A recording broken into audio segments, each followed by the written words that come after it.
All right, it is time for Friday Reads. Hey everyone, it is Shannon, and I'm super excited to be here today and to share with you this video. In my Friday Reads videos, I share how my reading has been going, including what I finished, what I've started, and anything interesting that I'm carrying over week to week. And this week I definitely have a little bit of everything because it's been a few weeks since I've done a video, so I do apologize for that. I didn't think I was going to take a break, at least not one this long.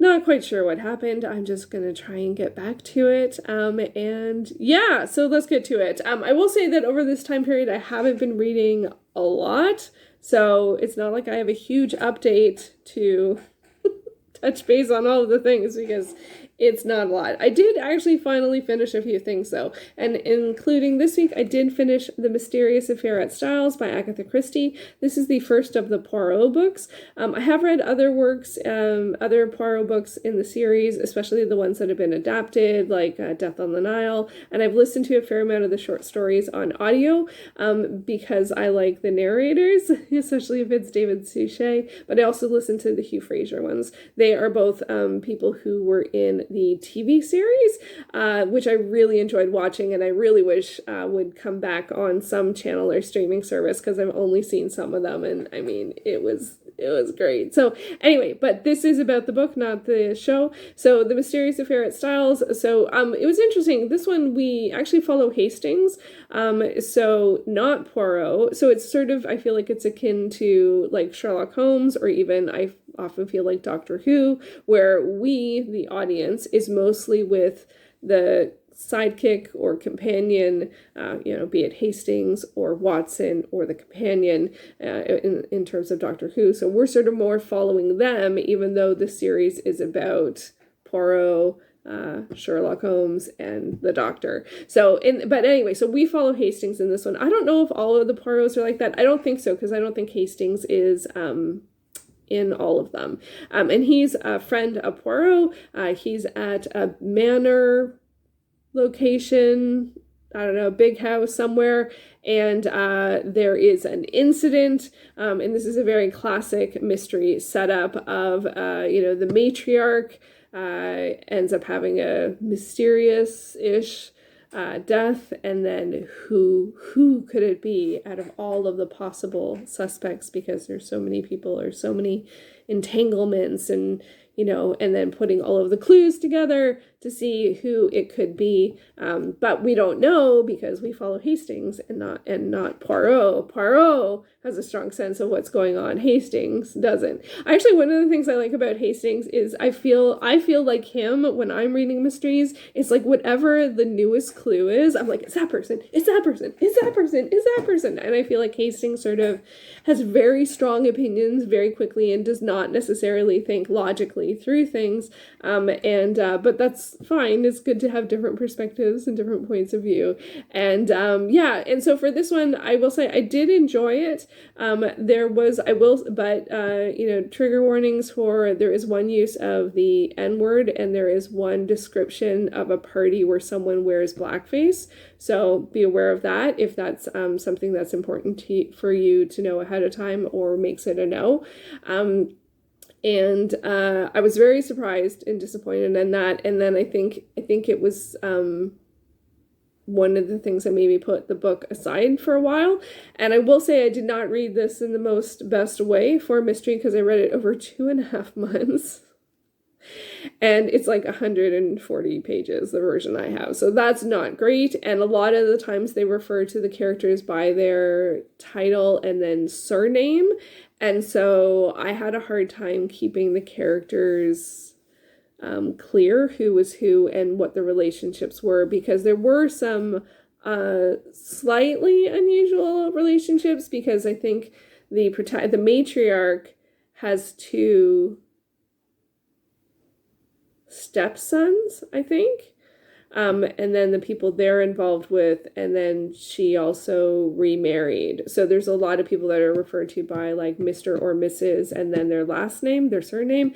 And I find that hard because the names are the same, and I would prefer first names. And I would actually much prefer if people describe the relationships, because that's how I remember characters. I don't remember characters by their names. I remember characters by their relationships to each other. So although I thought the plot and the story of this one was interesting and engaging, and I thought they gave some good clues and probably enough red herrings, I am no mystery expert, so I'm not someone to come to for that. But in terms of just sort of like the story and the characters and the relationship dynamics and Poirot, I love Poirot, and I love Hastings and I love their friendship, and so for me that was a bit more of a draw than trying to be able to figure out the mystery and was there enough things there. I don't know. I'm no expert in that. That's not why I read it. But I did enjoy the characters. I do feel like it wrapped up a little fast in the sense that I actually would have liked a bit more of a resolve, which I'm actually surprised to say. It's not unclear what happened and stuff. I just kind of felt like I wish I had known what happened after things were revealed. I felt like that wasn't alluded to. And there was a sentiment at the end of this book that I was a little surprised at. And I'm curious, but I can't say what it is because it's a spoiler. And but I do wonder if it sort of speaks to who enjoys the stories or who the stories are more for. So, and I wonder if that, knowing that in terms of the sentiment, will influence how I feel about reading the other works, because it was not what I was expecting, because this is a mystery, so you're trying to figure out like who done it and why they did it and what were the clues and all those things. But the sentiment was a little bit more about the relationship, so I wasn't expecting that. So anyway, I did enjoy it. I have no idea what the second book in the series is. I had this on Kindle, and that was actually one of the reasons why I read it. I read it on my tablet. It was free at some point as a Kindle book, and I've been having some challenges in terms of I don't currently have access to reading stuff from my library on my tablet, which is how I've done the majority of my reading in the past couple of years. So this ended up being something I could read on my tablet, so I did, and I don't know what I'm going to read next in terms of a novel beyond buddy reads and stuff like that. So, but yeah, it was good. It was enjoyable. I did not read it in the way in which you should read it. You should really read it start to finish, and mysteries you really should read start to finish. And I tend to read things over a long period of time and multiple things at the same time, which is one of the reasons why mysteries are not the best fit for me. But I enjoy what I enjoy about it. I don't worry too much about trying to follow the mystery part of it, and I move on to the next thing, which I'm going to do. So the other book I read that I finished was The Tailor of Gloucester. I think I have by Beatrix Potter. That one's a bit better. So these Beatrix Potter wrote children's stories, illustrated children's stories, and this one was quite cute. This one's about the Tailor of Gloucester, who is tasked with sewing together a jacket. He calls it something else. I can't remember. Like a suit jacket, fancy jacket, for an important person in the neighborhood, and it's got lots of detailing. But then then some things start to go missing and stuff like that. You might get a sense of who may be responsible. But it was a very cute story. I'm just continuing to read these. Everend has like an all-in-one bind up. So when I finish one, I just go on to the other. And this one took me a while to get to, and I read a little bit here and a little bit there. Again, not great. They're like 20, 30 page like kids books and like with illustrations, and they're so cute. And this one had a round of a whole bunch of mice in it, and it was very cute. So yeah, that was fun. So I finished that. And then I started, just yesterday, The Answer Is, Reflections on My Life by Alex Trebek. So Alex Trebek was obviously the host of Jeopardy for a very, very, very long period of time. Oh, wow, I'm not getting good. I'm not getting good with my balance, but whatever. Anyway, so, and he did pass away in the past recent years. I don't know, 5 years or so, like that. And this is it's not a traditional memoir. He says it's not a traditional memoir. I only just started it, so I read the introduction and then the first category, which was sort of like a vignette, and I really enjoyed it. And he's Canadian, and I have recently started watching Jeopardy again. I was watching Celebrity Jeopardy, and then I watched like the Tournament of Champions at some point, or some kind of like championship type thing at some point.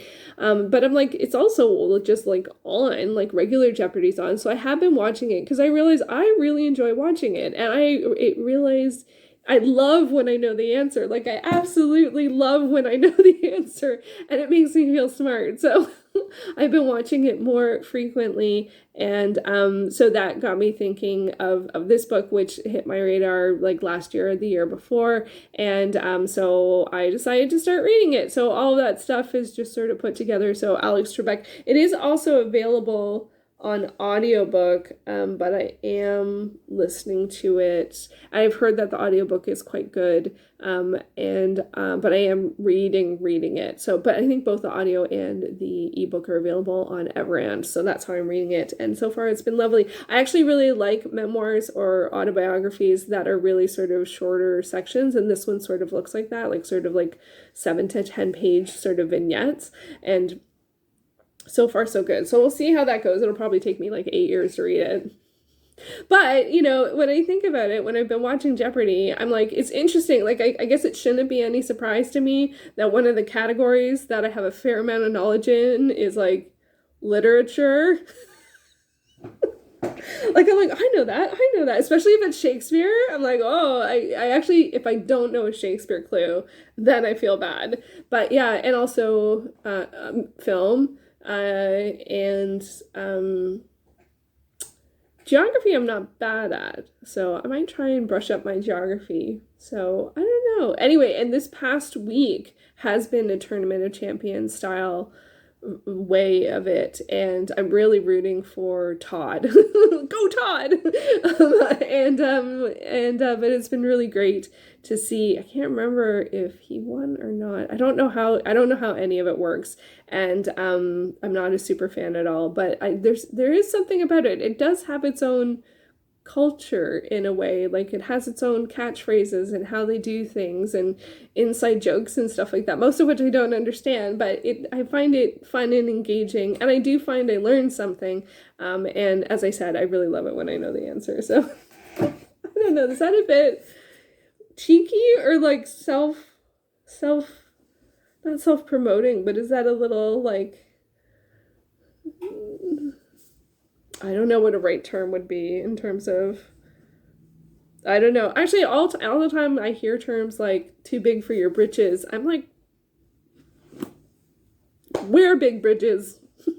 Britches. Like, you know what I mean? Like, what's wrong with that? Anyway, so obviously there's more going on there, but I have been enjoying Jeopardy. And then last up, my carryover, and I don't think I've talked about this one, but I did talk about the first one. So I'm also reading Wundersmith, The Calling of Morrigan Crow by Jessica Townsend. This is the second book in the Nevermoor series. This is my buddy read with Izzy and Kate Kelly, and we have the live show next week. I am actually well into it. I haven't read it for the past couple of days, but I got well into it. It's a middle grade fantasy.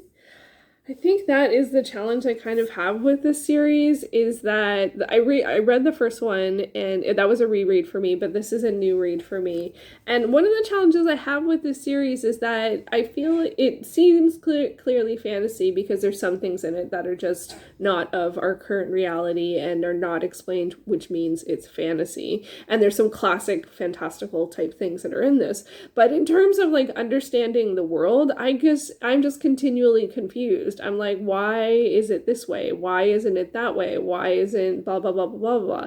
And mostly I find it a little tough because I feel like Morrigan, who's the protagonist, I felt like she's like introduced to this world of all of this fantastical type of stuff, and then she's given like no support, no direction, no help, no answers, like for the vast majority of the first book and for a lot of this book as well. And it very much reminds me of the vibe of the fifth Harry Potter film, where things are just uncomfortable, and it just has that same sort of like restriction element, and I find it tough. I find it really, really tough, and I find it very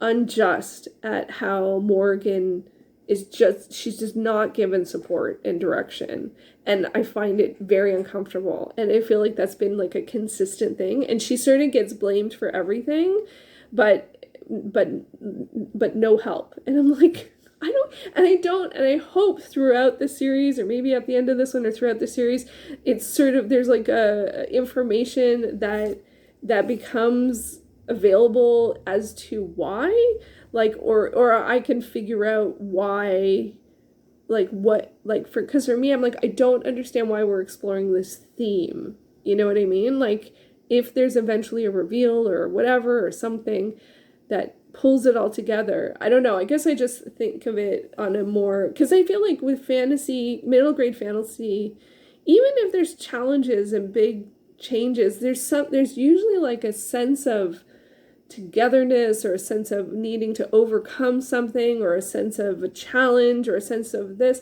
I feel like this is like just the biggest theme I can find in it, in both the books, is restriction, and I'm like, I don't like that.